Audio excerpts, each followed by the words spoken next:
Bonjour, je vais vous présenter le nouveau testeur de batterie, le PBT 550, commercialisé par GIS. C'est un testeur 12 volts pour des batteries comprises entre 30 et 220 Ah.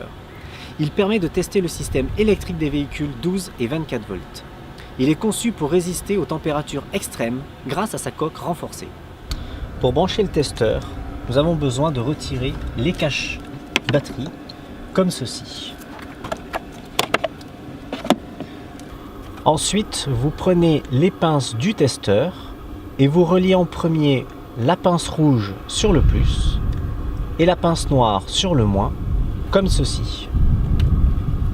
Comme vous pouvez le constater, c'est une batterie EFB de 70 Ah et ce qui est important à noter, c'est le courant de démarrage 720 A sous la norme EN qui sera important de saisir dans notre testeur.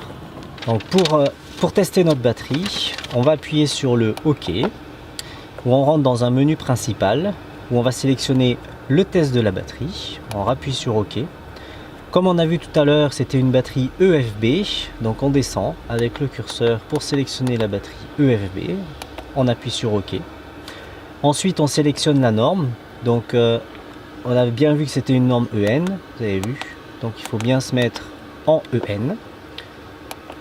Et ensuite, on sélectionne le courant. Donc là, on a 720 A de démarrage en EN. Donc on va ajuster le courant. On peut rester appuyé pour aller plus vite. Voilà, 720 A EN. OK. Et là, le test est en cours, il est lancé. Ça prend quelques secondes, c'est assez rapide. Et ça nous indique donc l'état de santé de la batterie qui est de 90%. Avec un courant de 685 A CCA toujours en EN. On avait sélectionné un nominal à 720 A, donc il trouve 685, donc 90% de santé. La charge, bon, on est à 41%, 12,25 volts, c'est assez moyen. Et la résistance interne de 4,01 milliohms. C'est une batterie qui est en bon état mais qui n'est pas très bien rechargée. Pour pouvoir imprimer, il faut revenir au menu principal et il faut sélectionner le numéro 5, imprimer les données, faire OK et voilà le ticket qui s'imprime avec toutes les données que l'on avait tout à l'heure. Ce ticket va permettre d'avoir une traçabilité du test que l'on vient d'effectuer sur notre batterie.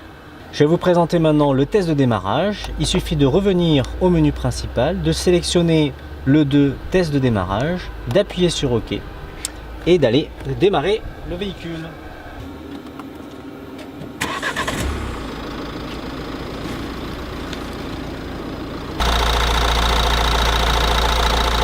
Il a détecté donc le moteur qui tournait, le test est en cours et il affiche donc la tension de démarrage de 10,19 volts. Maintenant que l'on a testé le démarrage, on va tester le système de charge de l'alternateur. Il suffit de se mettre sur le charge d'essai, d'appuyer sur OK.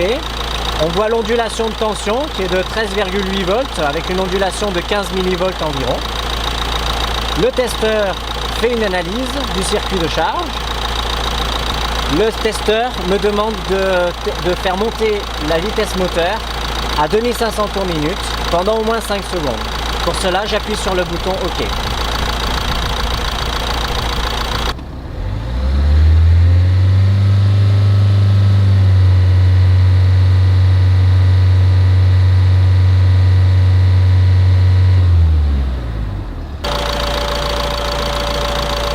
Donc comme l'indique le testeur, on a les tensions de charge, tout est correct, la tension de charge est OK, on a une ondulation de 15 millivolts, l'alternateur fonctionne correctement pour ce véhicule.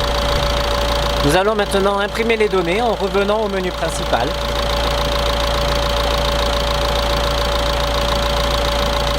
Où on retrouve le test de la batterie que l'on a effectué au tout début, ainsi que la tension de charge de l'alternateur avec notre ondulation de 15 millivolts.